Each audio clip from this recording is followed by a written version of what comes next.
Salam, bugünkü izahımız olacaq 9-cu sinif Azərbaycan tarixindən 30-cu paraqraf, yəni 1-ci Qarabağ müharibəsi. Deməli, 1991-ci ilin noyabr ayından etibarən artıq Xocavənd rayonu erməni silahlı qüvvələrinin hücumlarına məruz qalırdı. Bu vəziyyəti araşdırmaq üçün də Xankəndiyə helikopter gedir. Bu helikopterin də vurulması vəziyyəti daha da gərginləşdirir, daha da ağırlaşdırır. Və bundan sonra isə Azərbaycan Respublikasının Ali Soveti deməli noyabr ayında Dağlıq Qarabağ Muxtar Vilayətinin statusunu ləğv edir.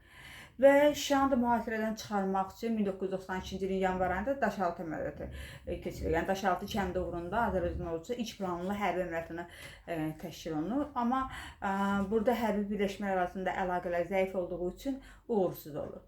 Və mərkəzi müdafiə sisteminin də bu zəif olmasından, yəni olmamasından daha doğrusu istifadə edən erməni silahlı qüvvələri aşağı və yuxarı Quşçular, Malıbəyli, bir də Qaradağlı kəndlərində işğal edilib bunların ardınca. Bu dövrdə də Qarabağın yeganə hava limanı Birinci Xocalı şəhərində idi. O da erməni silahlı qüvvələri tərəfindən tamamilə mühasirəyə alınmışdı.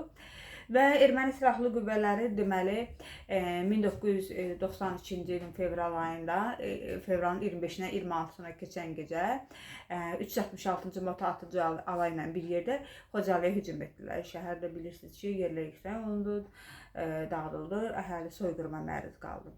20-ci əsrin ən böyük faciələrindən biri baş verdi.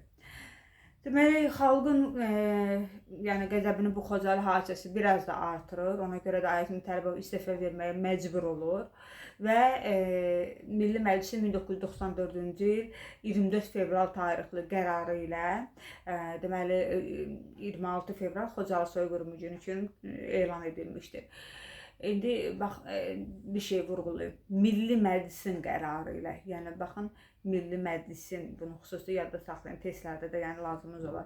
Neçənci il qərarı ilə? 94-cü il qərarı ilə. Sonra 1992-ci ilin aprelində, yəni Kəlbəcərin Ağdaban kəndi işğal edilir. Bu kəndin də işğalı artıq Kəlbəcərə yolu açılmış olur. Yəni bundan sonra Kəlbəcərin ələ keçirilməsindən şərait yaranmış olur. Ümumiyyətlə Kəlbəcərlə bağlı hadisələr bu da apreldədir. İndi Kəlbəcərin özünün də işğalı apreldə, amma 93-cü ilin aprelindədir. Bu zaman isə həm Ali Sovetin sədri, həm də prezident vəzifəsini Yaqub Məmmədov həyata keçirirdi. Bilirsiniz də prezident olmayanda onu o zaman əvəz edirdi Ali Məclisin sədri.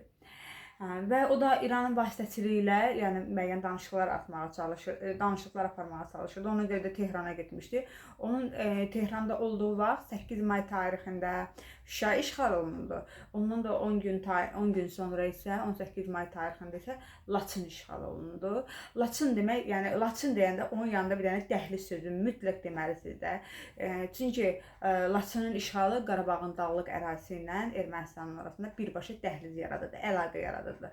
Laçını həmişə koridor kimi görüblər onlar Qarabağın içərilərinə doğru irəliləməkdə. Və 1992-ci ilin iyununda Əbülfəz Əliyev Elçi bəy, yəni prezident seçilir. O prezident seçildikdən sonra müəyyən addımlar atır. Kəlbəcər, Ağdərə, Tərtər yolu nəzarəti alınır. Amma düzdür, 1992-ci ilin yay payızı əməliyyatları uğurlu olur. Amma bu uğur sonadək davam etdirilə bilmir. Yəni bunun sonadək davam etdirilməsi mümkün olur. Xarici siyasətdə də bəzi səhvlər, hərbi uğursuzluqlara səbəb olur. 1993-cü ilin əvvəllərində də dediyimiz kimi Kəlbəcər işğal olunur. 93-cü ilin aprelin əvvəllərində Kəlbəcər işğal olunur. Və Kəlbəcərin işğalı zamanı isə bu Başlıbel kəndi yenə erməni vəhşiliyinin qurbanı olur. Və burada da Kəlbəcərin işğalı artıq hakimiyyət böhranını son həddə çatdırır, daha da artırmış olur. Və iyulun əvvəlində isə Ağdərə işğal olunur, sonra Ağdam, 93-cü ildə deməli 23 avqustda Cəbrayıldır, Füzulidir, 31 avqustda Qubadlıdır və 25 oktyabrdan sonra isə Zəngilan işğal edilir. Heydər Əliyev Azərbaycanda hakimiyyətə qayıtdıqdan sonra ordu quruculuğu sahəsində əməli tədbirlər görür, addımlar atır. Və dekabr ayında, 93-cü ilin dekabr ayında Beyləqan istiqamətində düşmən qüvvələrinin hücumunun qarşısı alınır. Yəni uğurlu olur, Azərbaycan ordusunun xeyrinə olur bu əməliyyat. 93-cü ilin dekabrı, 94-cü ilin yanvarına qədər davam edən Horadiz əməliyyatı nəticəsində Horadiz qəsəbəsi, sonra Cəbrayılın Cocuq Mərcanlı kəndi işğaldan azad olunur. Baxın, Cocuq Mərcanlı nə zaman işğaldan azad olundu? 1-ci Qarabağ müharibəsində azad olunur. Sonra Rusiyanın bu ermənilərə hərbi texnika yardım baxımından, elə canlı qüvvə baxımından da yardım hissəsində Azərbaycanın artıq keçirdiyi o zaman Murovdağ əməliyyatı var idi. Bu Murovdağ əməliyyatı uğursuz olur. Həm də elə hava şəraiti də, iqlim şəraiti də buna təsir göstərmişdi. 94-cü ilin 8 may tarixində tərəflər arasında atəşkəs imzalanır.